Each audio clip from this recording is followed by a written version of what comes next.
Hi, it's Susan Bruck, and I'm here with something a little bit different today. I have an offer to do some one on one support with you, parents, as you need it. And to tell you how I work, I wanted to share with you a poem and a story, and then just a little description of what it is that I'm offering. So let me start with this little poem by Goethe. I still don't know if I say his name right, but anyway, this is one that we used in our eurythmy class when I did my teacher training, and it's a favorite of mine. And it goes like this: In breathing, grace may twofold be. We breathe air in, we set it free. The in-breath binds, the out unwinds, and thus with marvels life entwines. So thanks to God when we are pressed, and thank Him when He gives us rest. So the reason that I started with that poem is because so much of what we talk about in Waldorf early childhood is rhythm. And we have a lot of basic rhythms, of course, in life. We have rhythms of nature, night and day, the cycle of the seasons. We have our own rhythms of waking and sleeping and eating and all of those different rhythms. But one of the really basic rhythms that we have is breathing. And we in the Waldorf classroom, we think a lot about this breathing rhythm in the in breath. There, let me pause and take an in breath.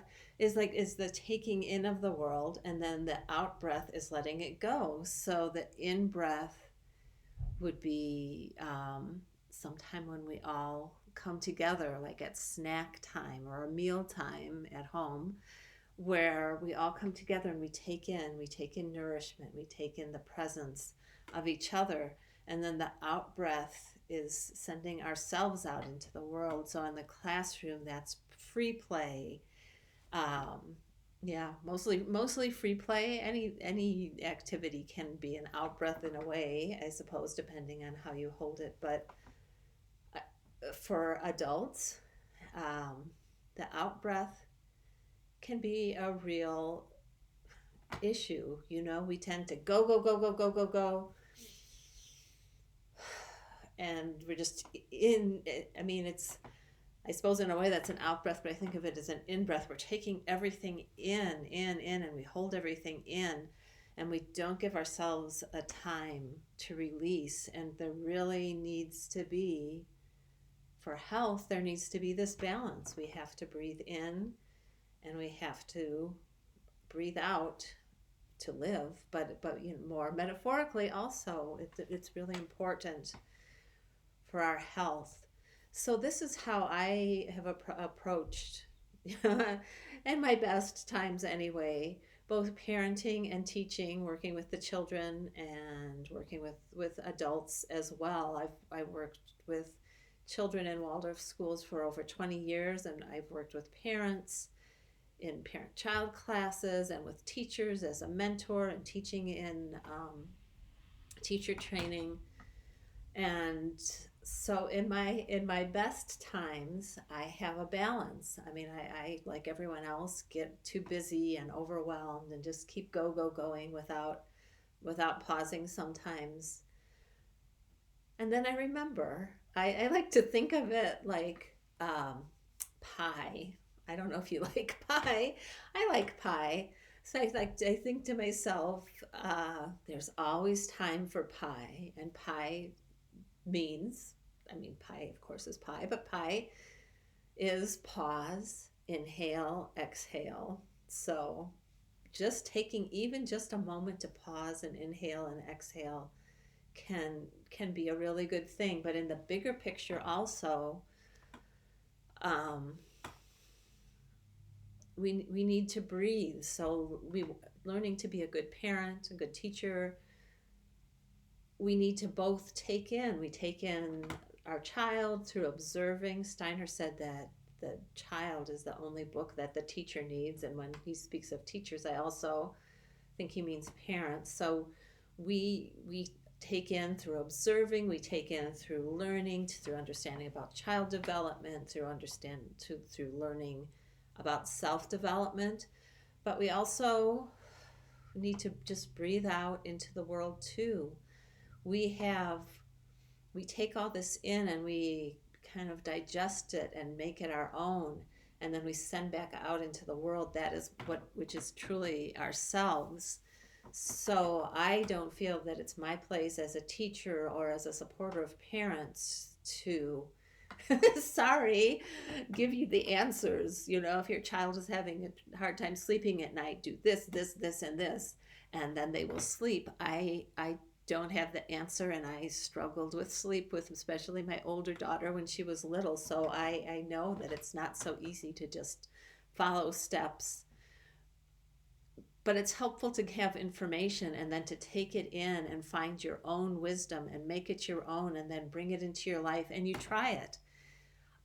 There have been so many times in my teaching and in my parenting where I had this great idea, of how to resolve some issue that we were having, and I would try it, and gosh, it didn't work. But it took me to the next step, and sometimes I would find answers in unexpected places. Sometimes the children themselves would bring me the answer. I would be trying my new brilliant idea that was not working, and then one of the children would come up and just say, Teacher Susan, can I play with the yarn now? And then I would know, bring out the balls of yarn. Let's sit together and play with yarn, or whatever it was. So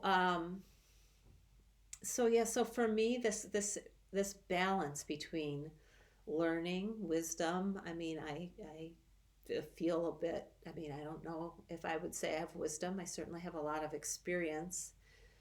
And I've done a lot of reading and studying of books as well as of children through the years. So I have that to offer, but I offer it in the spirit of helping you find your own inner wisdom and your own answers, and having the courage to try something. Oh, this seems like a good idea. Well, let's try it. Watch what happens and either keep doing it or, okay, that didn't work so well, so what happened? What can we try next? That's really how I work, which leads me to the story. I heard this story many years ago at a conference for teachers, for Waldorf teachers, and it's about Saint Christopher. Now, so it comes out of the Christian tradition. I am not Christian myself. I was raised Jewish, and I raised my children Jewish. But there's wisdom in every spiritual path, and there is wisdom here. So I'm going to, instead of referring to Saint Christopher and the Christ child, I'm going to talk about the child of light.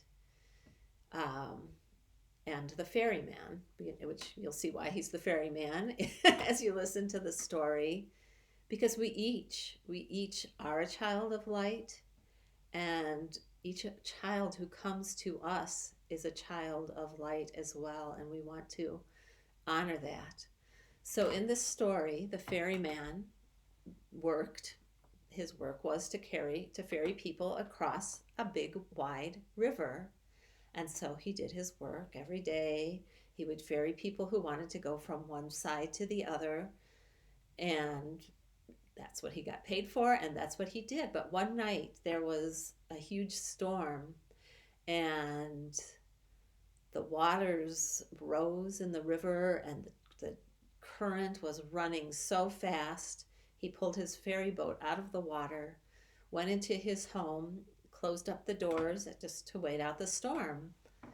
But in the middle of the night, there came a knock on the door. And of course, he answered it, because you can't leave someone out in a storm like that. And in came the child of light. And the child of light said, I need to go across the river. And the ferryman said, I will be happy to take you across the river. Let's wait until morning when the storm clears. But the child of light said, no, no, I need to go now. And nothing the ferryman said could convince him otherwise. So finally the ferryman said, yes, I will carry you across, because it was the current was too swift to take the boat. So he took the child of light and placed him on his shoulders, and he started to walk across the river. And as he walked across the river, this little child grew heavier and heavier on his shoulders, and he kept walking, but he kept his, before he knew it, his head was beneath the water, but he didn't stop. He carried this child so heavy, and until they reached the other side, at which time, in the original story, he became Saint Christopher for making that journey. But each of us is on this journey to sainthood. We take on carrying this child of light across the river, and sometimes the child is very heavy, sometimes the current is really swift, sometimes it's raining, sometimes the sun dapples the water and we can float and play and laugh in the water, all different ways. So this was the story he told, and as I heard it, this was the story of the journey that each parent takes. But then he went on to tell about how we have experts. And he said, if you had a whole team of experts, when the ferryman was carrying the child across the water, they'd be standing up on the shore, yelling, no, watch out for that rock there, move to your right, hold on, duck. Just yelling, yelling instructions. You're never gonna make it. Come back. Whatever they would say, they would be standing there on the shore and yelling. And the point of this story was that we don't need experts who will stand on the shore and yell instructions to us. We need somebody who will come and link their arm with ours and help us to walk across the river carrying the child. So that is really, that really summarizes for me how I see my role in supporting parents. It's what I've done for many years. I will join together with you and listen and try to help too, but as I said, try to help you find your own strength, your own wisdom, share the things that I have gathered in my years of ferrying children across the river, but let you find your own strength, because that's what's really important, and that's what will benefit you as a parent, and it will also benefit your child, because they learn from who you are. The young children especially learn from who you are, from your strength and your courage and your striving. That's it's all so important. So a few months ago, I started my do-it-yourself parent-child class, where I've been offering all sorts of resources, songs, crafts, stories, things like that for you to use. But as I thought about, what's missing, because those were all the things that we did in parent-child class, and it was really wonderful. But what's missing is that support, that offer of an arm, at least virtually, if not in person. So that's what I want to offer to you, if you would like. And so I have a few different options for you.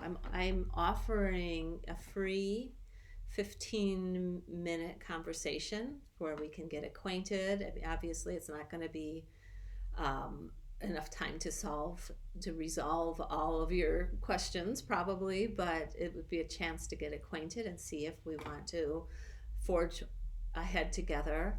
I also am revamping my do-it-yourself parent-child class. I'm going to call it Soul Blossom Kids and add some other resources, but I'm also going to include in the membership a 30-minute consultation with me one-on-one. So that's another option, and then the third option is a 1 hour consultation just to set up and we can talk one-on-one about whatever is on your mind and in your heart.